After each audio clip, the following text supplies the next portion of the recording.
see so much talent, and especially to see so much talent here on this panel.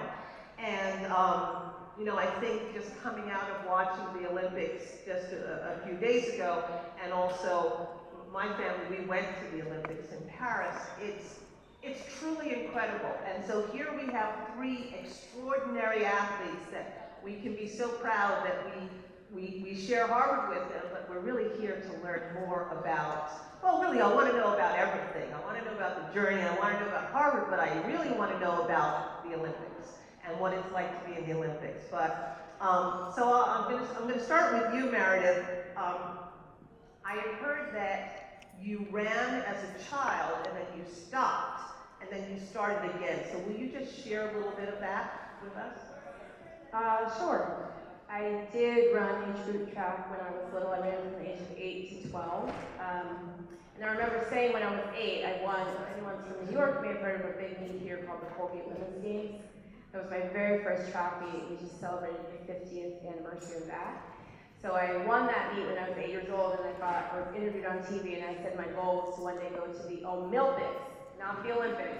But that's what I said, and you know, my life went in different directions. I ended up going to Harvard for what Harvard was, amazing things, not for track.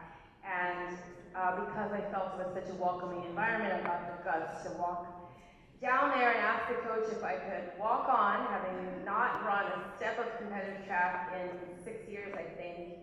And he was kind enough to say he'd give me a tryout. So after that, things just happened without me expecting them. I qualified for the Olympic trials, I think my freshman, sophomore year. I guess sophomore year, I made the Olympic trial, and I went. I knew I didn't have a chance to make the team, but I thought, oh, it'll kind of be nice to come back and actually make it and be in that top 3. So, you know, Miles Marshall is here. When I was at the 1988 trials, I saw his dad make the Olympic team in the 800. And so, I just gotta jump in though. You're not running. You're not going to college to run, but you end up running in the Olympics. That doesn't happen. I mean, you had to know that you were good, like really good. I mean, I know I was good when I was 8. I didn't know if I was still good when I was 18 and 19 and 20. And that was just a lesson to me that just stay on your path. And it may not look like someone else's path, but it can still lead to great things, and it can still lead to unexpected things, even if it doesn't look like the journey that you would have plotted out for yourself. And that was just such an amazing lesson for me to learn that I still think of like all the time. That's just wonderful. Maya, so last year I went to New Zealand. This place is magnificent. It is beautiful, and it is really, really, really far away. So, how did you end up at Harvard? Yeah. So my family lives in Aotearoa, New Zealand, and my dad's from there, my mom's from Connecticut, and they met when they were both working in the Pacific in the 90s. And dad's a diplomat, so we moved around a lot growing up, so I actually wasn't even growing up just in New Zealand, but also in Solomon Islands, Fiji, and then Ethiopia. So I was far from Boston, but also far from home. But I kind of knew I wanted to keep running, and I went to international schools. And people didn't really know that NCAA sport was sort of an option. That wasn't a common path, I think, from international school students. But I sort of did some research and figured out that it was going to be better to keep running if I went to the NCAA in the US than if I went to University of New Zealand. And from there, I sort of narrowed it down. I wanted the opportunity to live close to my mom's family because I hadn't gotten to see them very much growing up, and that's been amazing. Honestly, I got so much closer to my grandmother. And yeah, then I started thinking about what else I wanted. I knew I liked school, and I narrowed it down from there. And famously, I was also looking at Yale, and I walked into Gibby's office on my recruiting trip, and Gibby said, "Are you looking at Yale?" And I said, "I am." And he said, "Well, that coach that you've been speaking to resigned this morning." So he told me that, and then I got the email from Yale later on in the afternoon But honestly, that was maybe, I wish Amy all the best. She was an amazing, amazing coach, and I loved chatting to her. But ultimately, I think that might have been a real turning point for my college experience, because then I picked Harvard. Fantastic. So Graham, I imagine you had so many colleges that wanted you. So what made Harvard win the lottery to get you? Well, I think I just wanted to go to a good school, to be honest. I didn't really think I was going to keep running or anything after college, so I went to a college prep high school, so they really drilled it into my head, go to a good school, go to a good school. So when I started running well, it's kind of when I started reaching out to schools, and they were all mostly schools in the Northeast. So I took visits to Harvard, Columbia, Georgetown, unofficial to Penn. But I think ultimately what led to me choosing Harvard was the team. I went to Columbia the weekend before I visited Harvard, and I was already set on Columbia. I really wanted to go to New York. It was my dream school. It was part of the reason why I started running in the first place, because it gave me the dream that maybe I could go to Columbia. And I wanted to cancel my visit to Harvard, to be honest. Yeah. My parents made me go, so I had a preconceived notions about what people at Harvard were like, just kind of nerds, I guess. I don't know. I didn't think I'd fit in, but then I took the visit anyways. I figured it'd be a fun trip, and I ended up really liking the people on the team. I know it's a cliche, but it was just really the people, the reason I wanted to go to Harvard. It seemed like they were the most down to earth out of all the schools, so that's why I chose Harvard.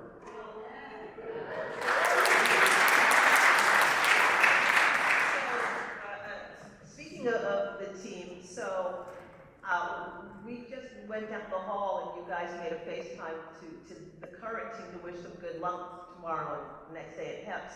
So what is your relationship now with the team, now that you've graduated? Yeah, I mean, I think a lot of them would call me Unc.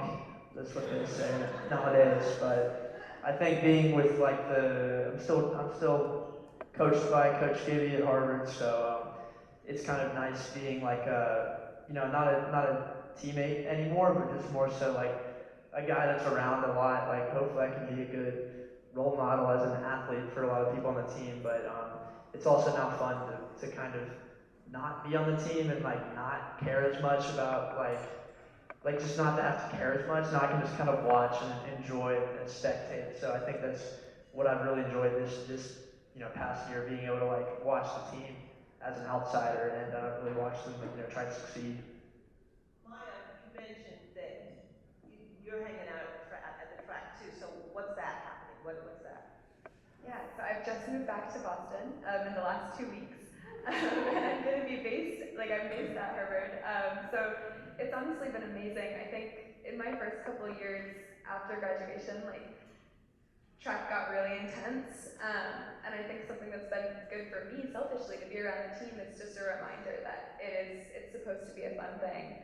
And I think that's been great for me to just hang out with them and get to be really invested, but like Graham said a little bit, you're invested, but it's not you anymore, so you can sort of just ride the roller coaster. But honestly, I think I got more nervous watching HEPS.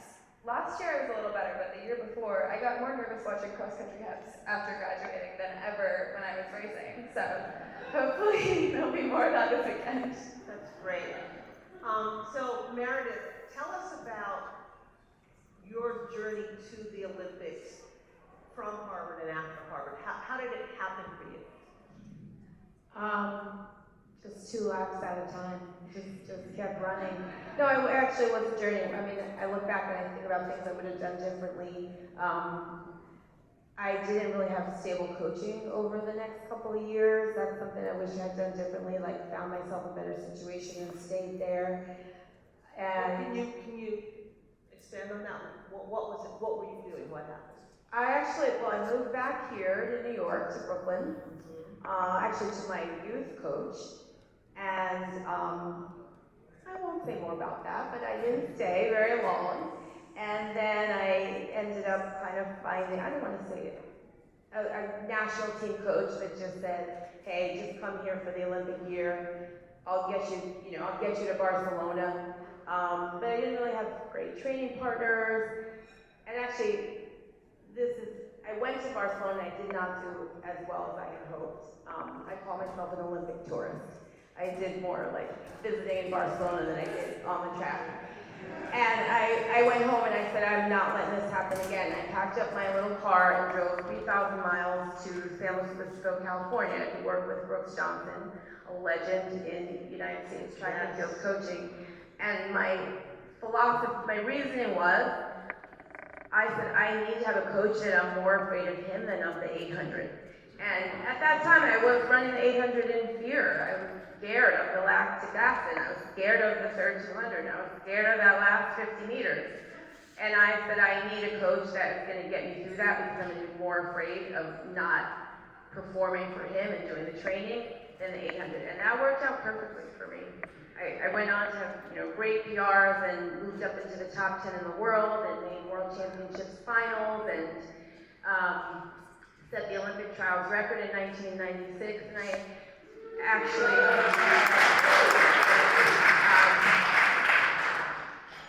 so that finally I figured it out. Can you tell us, maybe people here know, but I don't know, when you're training, is that your 8 hours a day job? Are you doing a job during the day? Like, how often are you working out and who's funding it? Well, I think it's different now, and I'm so happy that the athletes coming out of college now, well, the athletes in college now, have chances to make a lot more money than I did. And athletes coming out of college now, if you're a top national performer, you're getting a really nice size contract, so you probably can go right into just training full time. I had a job. We used to have something called the Olympic Job Opportunities Program, which companies like Home Depot and the US OPC would recruit companies that would agree to hire an Olympic hopeful and give them a full-time salary that allowed them to work part-time. So you could work part-time, train part-time, but they still paid you a full-time salary.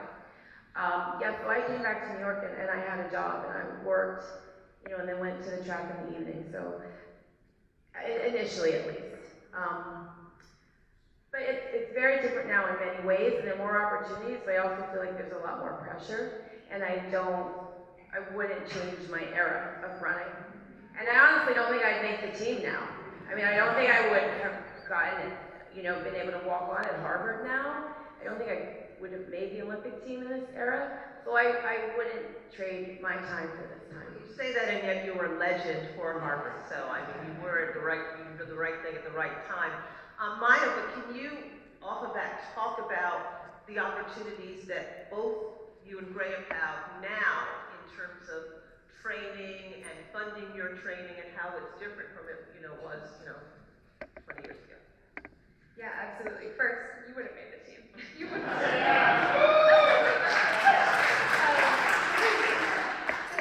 I think to your point, like we all are just in the kind of context and era that we're in, and definitely Graham and I graduated right at the onset of NIL, and it's a slippery slope, and that snowball is rolling, and all the metaphors that's happening right now. But we kind of were right at the very beginning of that. I think probably our classes were the first to sort of have the opportunity to sign those deals. And in a lot of ways, it was life-changing. I signed my NIL and I quit my campus job. And so now, I didn't work that much at school. But what does that mean, you signed your NIL? So the brand I'm currently working with on running, approached me to you basically sign a contract while you're in college, giving them rights to your name, image, and likeness, meaning that sort of you post things on social media for them, they post things on social media of you. They can't pay you for any sort of competitive results, and that's where it really differs from a true professional contract. But yeah, it did expand a lot of opportunities. Like I got half my week, not half, but I got many hours of my week back in some ways. And then I think in other ways, as Meredith mentioned, like there's new pressures now. And I think in a lot of ways those deals are sort of, the deals are happening ahead of the regulation.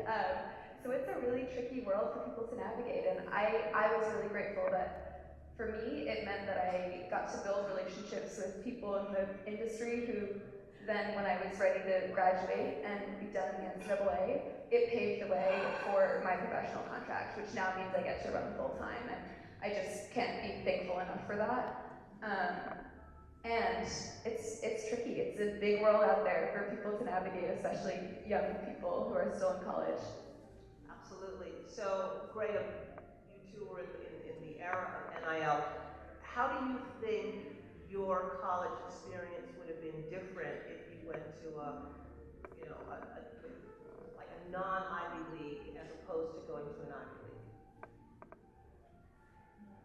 I think it would have been very different for a lot of reasons. I mean, for one, I think the Ivy League puts a heavy emphasis on tradition, like with the the Ivy League and the conference championship. I think it's probably the best conference championship in the NCAA just because of how much we care about it. Yeah. I also think I probably wouldn't have cared as much about school, to be honest.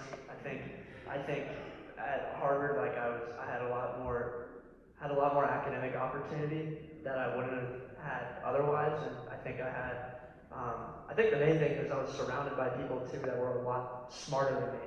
I felt that way in high school, that certainly, but in college it was completely different. I mean, I felt I was never even close to being the smartest person in the room. I was close to being the dumbest person in the room, and I think that really pushed me academically, and I don't know. I think when I look back, that's the thing that made the biggest difference in my life was being surrounded by my teammates and classmates that were really high achieving and pushed me to learn more. So, I could have gone to another school, and I think the athletic aspect would have been pretty similar. I would have run the same meets and stuff, but I think the big difference was getting to, discover myself as a student. Okay, I'll take it.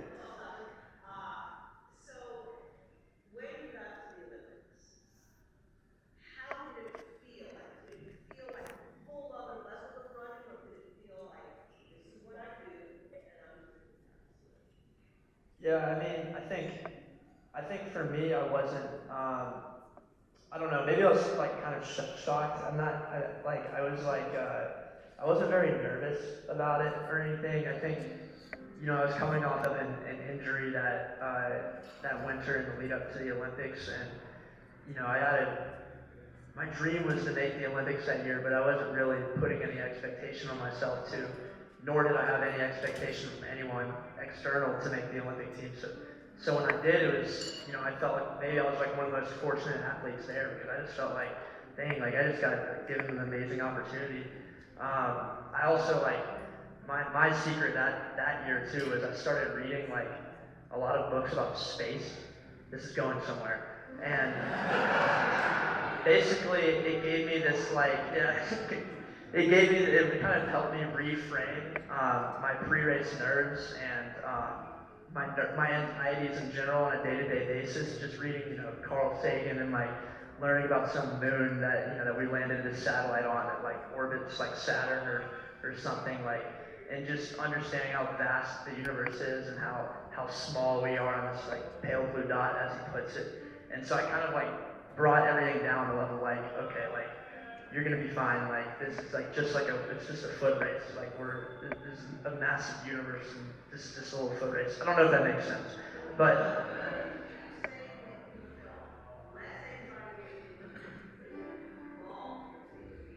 I would say so. Yeah, that's how I started winning races that year. So I think that's why I wasn't serious anymore. But I mean, the big difference was there was a ton of fans, and that was something I didn't realize how much I would enjoy. So I think in Paris there's 80,000 people there for both the final and the prelim. And the prelim was on a Wednesday at 10 a.m. I swear, French people don't work. Why? Do you have a job? I mean, I guess it's the Olympics, but and trust me, at least half the people in that stadium were French too, because when they went down the line and a French guy stepped up. It was the loudest thing I've ever heard. And I've been in UGA football games, like I've been in loud arenas, and that was the loudest I've ever heard. Maya, can you tell us what was it like for you stepping on the track and being in Paris? Yeah, I've heard Graham's like small speck on the planet mindset before, and I've tried. I can't get there. I'm not reading the right things. I was really nervous. I think I would echo the thought about the fans though. I remember seeing another American runner, Nikki Hill, someone I really look up to. They're multiple-time U.S. champ, and I saw them before the race, and they were like, "Just so you know, it's really loud." Like we went in to watch a race before our heat, and it's loud out there. And that was honestly the overwhelming memory of stepping out onto the track. It was just like, wow. I think it was like when the gun went off, it really was the same thing that we've done a million times. But I think the entire surrounding experience, and that's really the memory. I don't have a lot of like intense memories of the races themselves, but the surrounding experience was completely insane. It's like you're in a different world for 2 weeks, like a world where you don't have to pay for anything, and you're just walking around. There's all these people from different countries, and you're just sort of taken care of. And when you left the village, it was a little bit like, oh, the lights turn on and I'm back to the real world, back to reality. So I think that part was, yeah, really, really special. Did you have a lot of family there? Yeah, I was really lucky. My parents came from New Zealand. Both grandmas came from Connecticut and from Australia. My aunties came, my siblings came, and my best friend and college roommate, who's also a Harvard track alum, surprised me. So shout out Egbe, she'll be here tomorrow. Wonderful. So Maya just mentioned something that I'm really curious about, which is after the experience, the lights go back on. So for you, like what happens after the Olympics? What happens with your identity and your sense of your place in the world? For me, the main thing was getting right to work to figure out how to have a better performance 4 years later. So I was still very much like in Olympic mode. Let me fix this and let me come back 4 years later and be much better at it. So I really stayed just super focused on my training, my running, my career. I don't feel that it changed and I stayed in that world. You know, I went somewhere to train kind of in a remote location where I was just surrounded by a lot of people doing this. So I wasn't doing the talk show circuit and all that. I was just back to work. I would say I was really distracted at the Olympics by the amazing experience it is and all. Like, as you said, it's like being in another world. And I did find it hard to focus on my actual race. So that was something that I, wanted to work on it for. So that was after 92. That was after 92. After 96, what was life like for you? Really just back to normal. With the Olympics, what I find is that there's certain people that get 95% of the attention.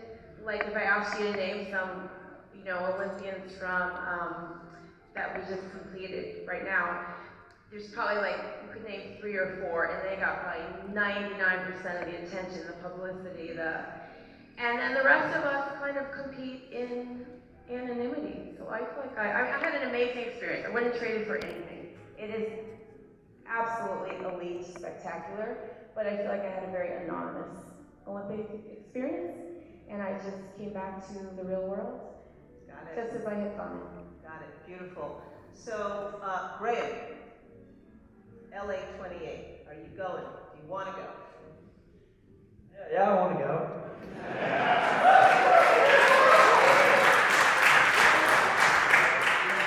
You live there? Okay, maybe you'll host me. I'll be there. I'll be at the party.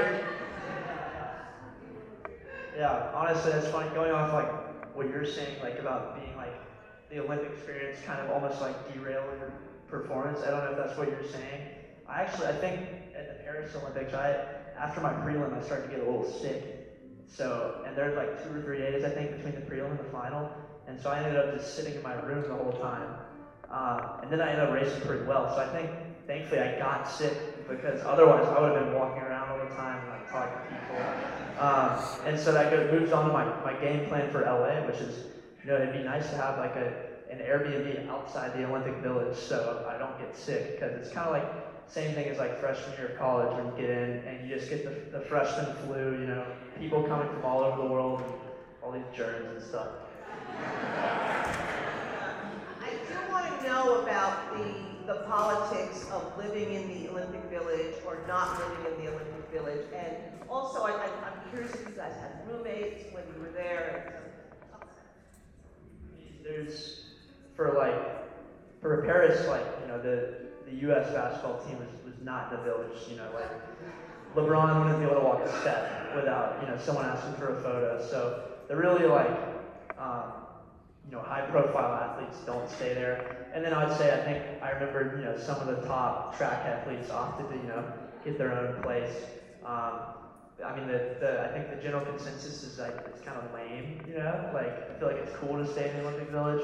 It used to be for amateurs what the Olympics was. So like going out and getting your own Airbnb kind of feels like selling out. But yeah, I forgot the question, but that was.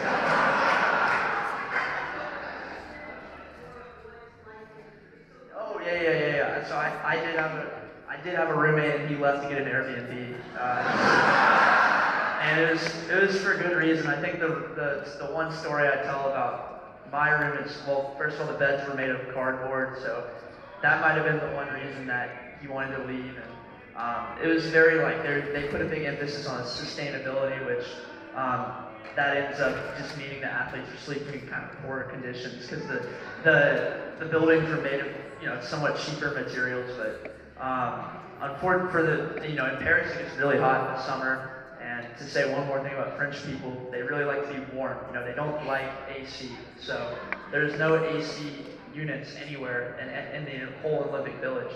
And one thing about Americans is we love our AC. So Team USA basically bought a whole bunch of AC units and installed them in all of our rooms. So I had my own room all of a sudden because my roommate left, and I had my AC unit, which is basically just this massive pipe that has probably a diameter of a foot, and it's just sucking in air from outside and blasting in cold air. Well, I must have had a skateboarder that lived next door on his patio, because the night before some of my races, he was just chain smoking. And the pipe was just sucking in nicotine into my room. And I was a little sick too, so I was kind of stuck. Just took a big inhale and just tried to go to sleep. Okay, I feel like I'd like to hear now from Maya and Marion. What were your experiences like in the village, Maya? I'll go on the record and say I thought the beds were comfortable. And New Zealand did not get air conditioning units, so it was hot. I loved living in the village. I'm definitely never getting an Airbnb because it was the best parts of college, except grown up. The dining hall was great. We got to just chit chat to everybody. If anything, I feel like I didn't see Paris enough. I didn't see the Eiffel Tower until the day I was leaving. So I feel a little bit less pressure because I've been to LA before, and I feel like I won't need to do the touristy stuff. Whereas now I'm I need to book another trip to Paris to actually see the place. But I don't know, the New Zealand team also did some really cool team bonding things that I think were really special. It was great to meet other sports, athletes from other sports, because we can kind of get in this running bubble. So I'm never leaving the village, is the conclusion. When you were training, you're training in America, but you're running from New Zealand. So what was your relationship with the New Zealand runners, or do a lot of them train in America? A lot trained in the US, but there was also some people, not actually at the Olympics, but for example, I have a Kiwi friend in Boston, and we've been racing each other since we were 14. She ran at Providence, we raced each other all through the NCAA, and now she's in a New Balance team in Boston, and hopefully we're going to be in LA together. That's the plan. So I think that that actually, if anything, running has been a way to stay connected to home. So I also appreciate the Olympics or World Champs or any of those big major events as opportunities to see longtime friends and competitors. Got it. So Meredith, how was, I don't know if you want to choose Atlanta or Barcelona, and actually maybe how were they different? The villages, the village life.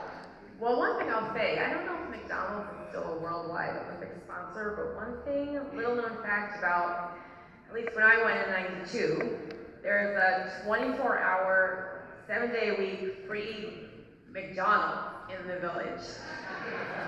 You can get anything you want. I mean, McDonald's is not the food of champions, but I'm pretty sure more than one Olympian ate their way out of their competition. But, so, you know, there's all that going on. I personally think, I respect your opinion so much, Graham. I do think you have to make a choice between keeping kind of the ideal conditions for you to compete and perform and balance that with staying in the village. Because you can't control people on the next balcony chain smoking, or people who have finished their events and they're partying and, you know, going to the village club till 3 in the morning. There's a lot you can't control about the village environment that if you need it to be tightly controlled in terms of what you eat and how you sleep, and, you know, I feel like staying in the village for, you know, the top athletes who do their best could be difficult to get those ideal environments. But that being said, there's absolutely nothing like it. I mean, my favorite part of being in the village was walking around and just kind of guessing, like, what sport people did, you know? You could tell the gymnasts, and you could tell the heavyweight weightlifters, and then everything in between, it was hard to tell. And then it was also just really cool for me to say, like, each one of these people was like a hero in their home country.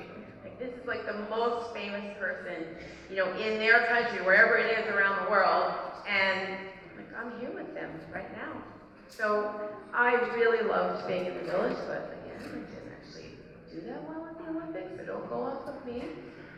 And I'll just say in terms of international and home Olympics, I love the international feel of it. I preferred Barcelona for me. How much camaraderie is there in the U.S. team? So, you know, at your Olympics, it's Michael Johnson. Like, is he hanging with you guys? Like, what happens? I would say there's more, I mean, those are your competitors on the U.S. team. So even though you're now in the Olympic Village, they're still the people you've been trying to beat. They're the people you're trying to beat out to make it here. They're the people you're going to be racing in a couple of days. What I loved was the camaraderie amongst different sports. Like swimmers being like, oh my gosh, I watched your trials, it's so nice to meet you. And Janet Evans. Janet Evans is a big star, you know, at my Olympics. Janet Evans and Summer Sanders, and being like, I saw them on TV, you know? So I love the camaraderie amongst the different Olympic sports. I think that was something that really picked up. With the track athletes, I'm still trying to beat you tomorrow, so. I got it. Graham, how does it feel in World Championships versus Olympics? Like, and how does it register for you? Definitely not the same. You know, I think with the Olympics you have all the other events, and then just with the prestige of the Olympics itself, it's just completely different. You know, the World Championships, there's no World Championships village. It's just a hotel. At least that's how it was in Japan this year. So yeah, the Olympics is definitely more fun, and especially when you're with you know, Team USA. You know, I don't want to come off as like a nationalist, but like when you're on Team USA in the village, like Team USA, like you're legit. Like we get a lot of great support from like our country and our sponsors. Like we got so much gear, and I think that gave us a little bit of camaraderie, at least in Paris. Just kind of like, you know, being like, just feeling like like we belong in a way.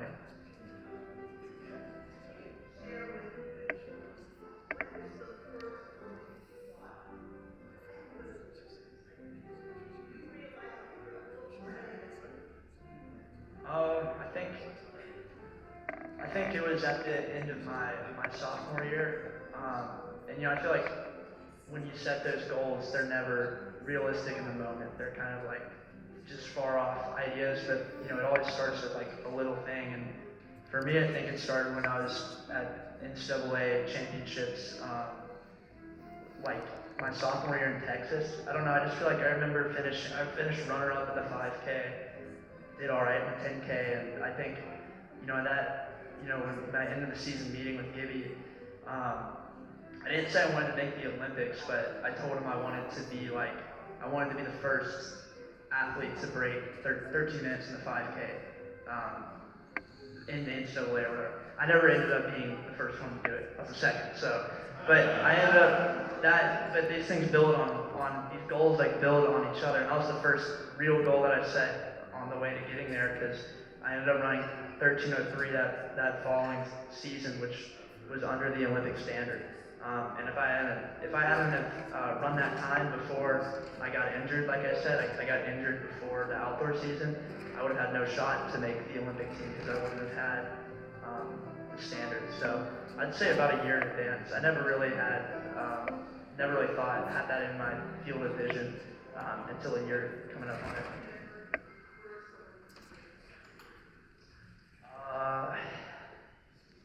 Oh my gosh, I don't think I watched too much Olympics, to be honest with you. I wasn't a very big Olympics fan growing up.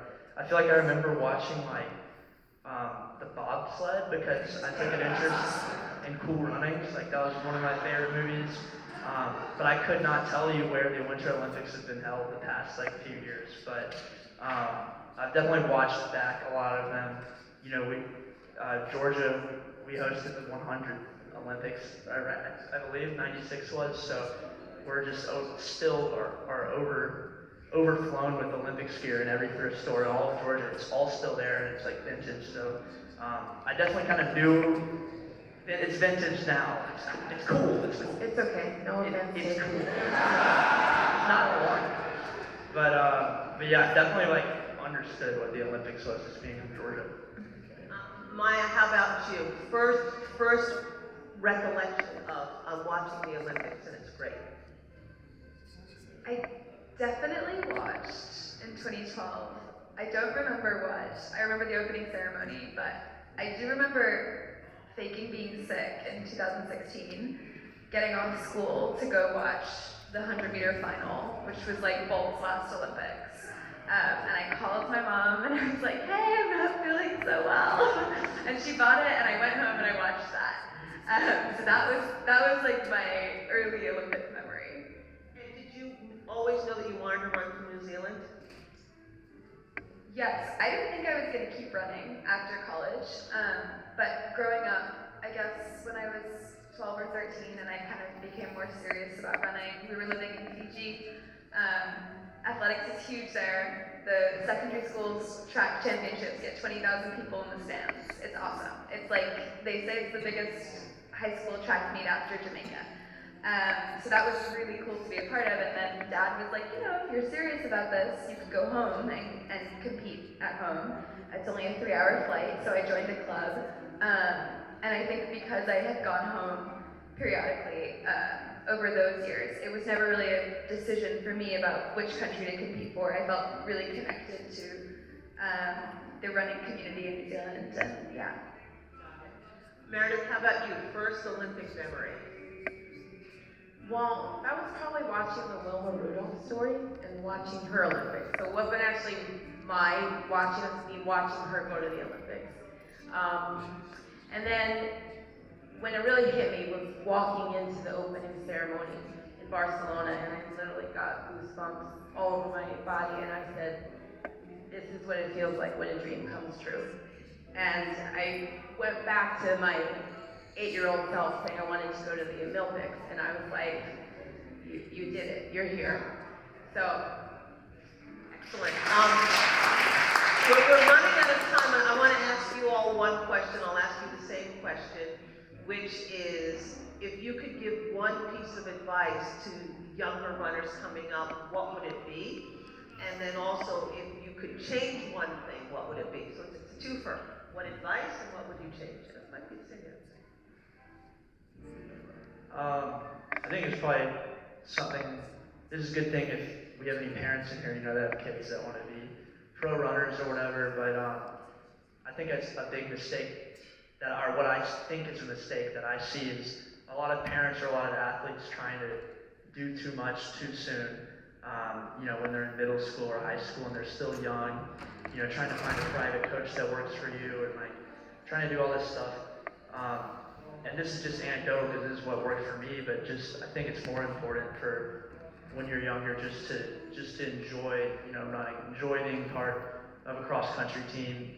In high school we didn't even train on Fridays. We did ultimate frisbee day.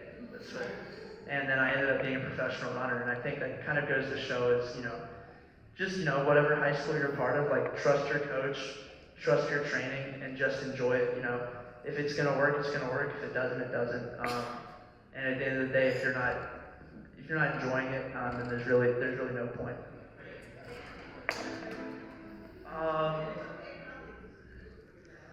Yeah, I mean, I don't know.